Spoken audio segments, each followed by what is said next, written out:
Hello' everyone, আশা কৰোঁ সকলো ভালে আছে আৰু মই মোৰ চেনেললৈ সকলোকে স্বাগতম জনাইছোঁ। তেতিয়াহ'লে ব'লক ভিডিঅ'টোৰ মাজলৈ।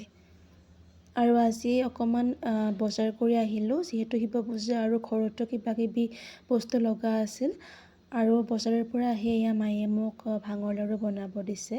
এয়া মায়ে ধুনীয়াকৈ চেনি ভাংখিনি দি দিছে আৰু মই গাখীৰ অলপকৈ দি আছোঁ, কাৰণ বেছি লেপেটীয়া হ'লে খাই ভাল নালাগে।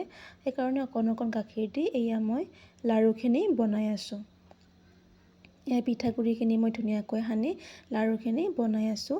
আৰু তাৰপিছত ইপিনে মায়ে ধুনীয়াকৈ ঠগিৰ যোগাৰ কৰি আছে। এয়া মই শৰাইখন আগবঢ়ালে। মই শৰাইখন এবাৰ দেখুৱাই দিছোঁ।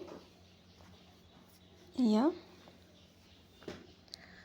আৰু তাৰপিছত মা আৰু ময়ে আমাৰ কাষৰ মন্দিৰত যাব ওলাইছোঁ। আমাৰ কাষৰে শিৱ মন্দিৰ, তাত শিৱ পূজা হৈ আছে। এয়া মন্দিৰ আহি পালোঁ আৰু তাত আমি চাকি জ্বলালোঁ।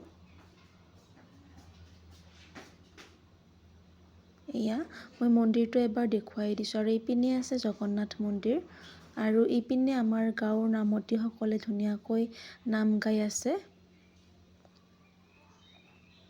এয়া আৰু তাৰপিছত ঘৰলৈ আহিলোঁ আৰু মায়ে শৰাইখন ভাঙিলে। এয়া প্ৰসাদ খালোঁ আমি সকলোৱে। এয়া আৰু লাড়ুটোও খাবলৈ বহুত টেষ্টি হৈছিল। আৰু তাৰপিছত আমি আকৌ ৰাতি মন্দিৰলৈ আহিলোঁ, যিহেতু পূজা চলি আছে ৰাতি। আৰু ইয়াত সকলোৱে ধুনীয়াকৈ বহি আছে আৰু ইপিনে দেৱে ধুনীয়াকৈ চাউল ছটিয়াই আছে।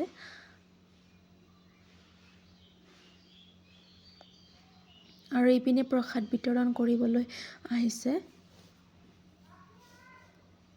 আৰু তাৰপিছত আহি গ'ল আজিৰ স্পেচিয়েল ঘোটা, শিৱ বাবাৰ কাৰণে। এয়া মই ঘোটা খালোঁ আৰু তাৰপিছত এয়া খিচিৰি খালোঁ, যিহেতু দিনটো লঘোণেও আছিলোঁ, বহুত ভোক লাগিছিল। আৰু সঁচাকৈ খিচিৰি ভাত বহুত টেষ্টি হৈছিল। আজিলৈ ইমানেই আছিল। আশা কৰোঁ ভিডিঅ'টো চাই ভাল পালে। বাই।